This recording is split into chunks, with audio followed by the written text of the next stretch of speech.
Welcome to Paladin Talk number 5. And today we're talking to Sir Rich Donahue, also known as Sir Cloud, the Pagan Rapper. But I guess you're starting to lose that the Pagan Rapper part a little bit as you I am starting to lose it a little bit. I'm actually planning on dropping the pagan rapper moniker in the near future and going with something a little more less because I don't write just hip hop. no. I write music of all genres, and I plan on releasing music in all genres. So Well, I remember you early on started with hip hop was just one of many experimentals that you hmm did, hmm and it caught, and it was very exciting. yeah. hmm So let me go ahead and mention Sir Cloud, as he's known. He's been involved with the Paladins for a little bit of time. Like a lot of the young Paladins, they got joined at the early COVID, in the early days of COVID, Yep. and helped out. As we know, we've helped out with a lot of different things, and we're going to talk to it. But how did you particularly get involved? So we actually have General Liz to thank for that. So I want to say it was around the Pagan Unity Festival in 2021, and she was there helping out with the event. Hmm. And I was doing a online show for it, so I was in communication with her, and we hit it off, and we became friends. And then she let me know about the order, and she explained what the order does, and me being ex-military and the way everything's structured within the order, it sounded like something that I really, appreciate. And the work and the support that the order leads is something that I really appreciated as well. So I signed up, and here we are, a couple projects under my belt, and I have to say, I love the work, and I love what we do as an order. So the last thing you did of great importance is you worked with the telethon. You go to Yes. the Parliament of World Religion. You did a massive piece. You and Sir Ebony did a massive piece that is still resonating, I think, in a lot of ways across our community. And that was the idea of, as I was saying, as music. Yes. And one of the Yes. things you brought to the table was music to the Paladins, I think, in a lot of ways. Can you talk about that? Well, music is just kind of what I do. It's my magic in a sense. It's how I express myself, and you know, pretty much everything that I do when it comes from a support standpoint comes from my music and me wanting to help out in the areas where I can. And that is one of the areas where, I can help is on the music side of things because it's something that I'm passionate about. And then I'm passionate about service. So you couple the two and it just kind of works. And so the Temple of, is it the Temple of Muses or Nine Muses? Yeah, it's a circle of nine muses. Circle of Nine Yes. Muses. Yes. Just the other day, you did lead a ritual for the Polish, Yes. Ukrainian, Russian mess that they're making. Yes. As soon as I heard the word about the missile strike in Poland, I realized, and we already had our monthly healing circle scheduled for that evening, Hmm. and I was just like, we need to do something now and get ahead of this, and we need to put some magic out there. So I decided that we were going to throw in the Corellian peace prayer to the ritual, and I went ahead and just kind of put the word out to try and get some form of a rolling thunder situation happening with it, and get as many voices as we could to kind of set up and push the needle towards the best possible outcome over there in Europe. Because we really don't want things getting any worse than they already are over there. It's an absolute tragedy what's happening over there right now, and for that to escalate, it would just be catastrophic. So Yeah, it would be, and we spend our time, and fortunately that's kind of unwinding a little bit. That that so if you see that, but we're not into that at this moment. right, And this will mark the point in history. If you ever look at it, be able to point to the history of where we did this interview. And yep, so let me go ahead and back it up. So General Liz, who's a powerhouse inside the Paladins. She's one of the She, older Paladins in the system. driving force by Well, many. she is by far a driving force. Absolutely. And it's very interesting that she brought you in. And from there, you've done a lot of things. So you've done music for people, but you've also done a lot of technical work. You've helped with various Yes. events. I think something that people don't know about the Paladins is when COVID hit, we kind of became the support network for a lot of events that were Yes. not ready to go Yes. hybrid. Can you Hmm. talk about that adventure? Well, the initial, like, I've always been relatively decent at video editing and doing like voiceover work, audio work, and things like that. So as soon as I got an opportunity to help out on the tech side of things, while I don't claim to be an expert by any means, I know that you know that's one of a very important cog in the machine when you're Mhm. lending this kind of support. So to be able to be there and kind of make sure everything's going smoothly, it's very important. And you've helped a lot with not just the main technical stuff, but you've helped a lot with sort of the musical side of it. Yes. And Um, I think that's really important that you helped other musicians as well. We were able to uh, come through COVID, better, I think in a lot of ways, better than we started it. uh, I would say within the pagan music community, definitely. There has been a lot more online networking happening, a lot more collaborations, through programs like BandLab and, sending clips back and forth to one another. Um, but yeah, to be able to create something for use within our community is, something that it's kind of like having a seed farm in a way, because the more things that we create, the more art that we create that can be pulled from within the community in the future and through these technical projects and stuff is really going to give us more options as we continue to grow, because the community itself is expanding pretty rapidly right now, and a lot of that has to do with the social media and the music being put into use for that.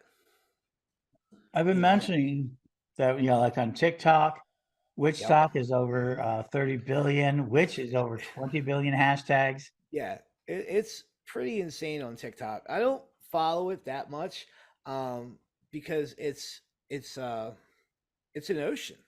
It'll eat you alive Yeah, sometimes, it really is. intentionally. It's an ocean, and sometimes you can find yourself dead in the middle of it, and you you have no idea what you're even looking at that point. Like, so, but this is good. This is innately good for Hmm. the growth of, and for not just for the growth of the community, but for more understanding as time goes on, for it to be more accepted. I mean, I will say it definitely now is that the idea of pagan spirituality, stuff like that, is you know it's a long it's been a long road. I guess is the best way to put it.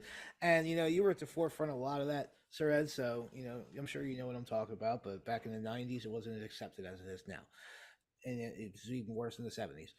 I wasn't alive then, so I don't really know. But I we're was a kid, getting so. there. Yeah, we're getting there, and that's the thing about it with the community. And the more work that we do as an order to be able to support more of these events like that, and the more art that we can create, and the more everything that we can bring to the community, is just going to leave it really open for a lot of growth and a lot of understanding. So let us go back a little bit further. But you're not uh, uh, you've been involved for a while in the community. You have had your own group. You've been leading magic for quite a while, I believe. Yeah. Can you talk about your own magical experiences where you began in that aspect? Well, I found the craft when I was 15, and I was dumb little new metal skater kid in the mall, and I just happened to like I had this like point in my life where like everybody in my life just stopped talking to me, like all my friends and stuff. So I was just kind of like searching on my own, and I remember Mhm. I pulled a book out and I beat all in books, and it was a Scott Cunningham book. Started reading it, and I bought it and started reading that. And then I got really into reading all of the books that were in there, like like your 95, 96 era, your Silver Ravenwolf, Raven Kamasi, Mhm. you know. And I didn't actually like make the full commitment to magical practice until I was in the military. And that was when I made the actual commitment to magical practice. And I got my first taste of an actual circle at the Fort Hood Open Circle down in Fort Hood, Texas. Wow, I did not know that. Yep, that was That was my a very. first group ritual was at the Fort Hood Open Circle. For those who don't know Fort Hood became like the front line of the military paganism. I mean, Yep, it really changed. There's Pam Kelly. yep, There's a lot of people who got involved with yep, that yeah, because it became kind of controversial at the time because it was such a big. It became yeah. such It a was, big group. and it was way out in the middle of the range on like the air base side of the, Mhm. like the airfield side of the post. Um, it was a really well done circle, and it was my first experience with it. And from then, I was just okay. We're doing this. This is Mhm. this is what I want. Um, so when I got out of the military, however, though, I didn't exactly have like the most um, the smoothest transition to back to civilian life. If you catch my drift, and Sure, there was a pretty heavy point. And if you listen to my music, you know what I'm talking about because I rap about it more than once in my stuff.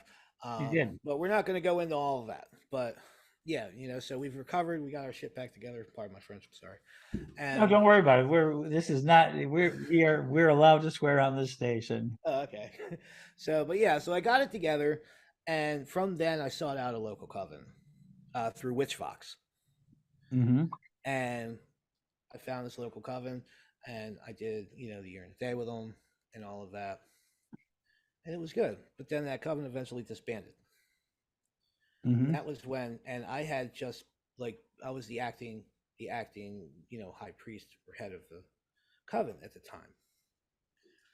So I ended up starting my own study group that eventually became a coven. I want to say about 8 years ago, 9 years Hmm. ago, and we lasted about a year and a half, and then I moved out of state for a little bit, and then I came back, and that was when I started the Moon Willow Circle in South Jersey, and that coven has evolved into the Circle of the Nine Muses.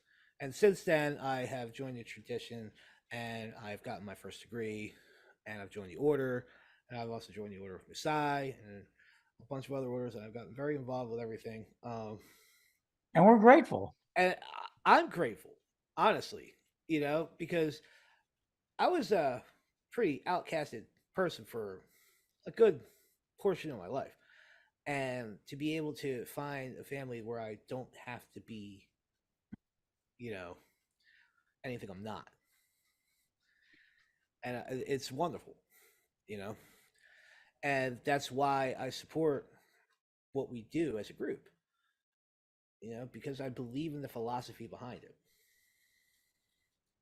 And thank you for that. I think that is important. So, as a paladin, and you've come a long way. You've helped out with a lot of things with that. You're heading towards. You're part of the group that kind of is leading to the paladins, going to the Parliament of World's Religions. Let's go. Da-da-da.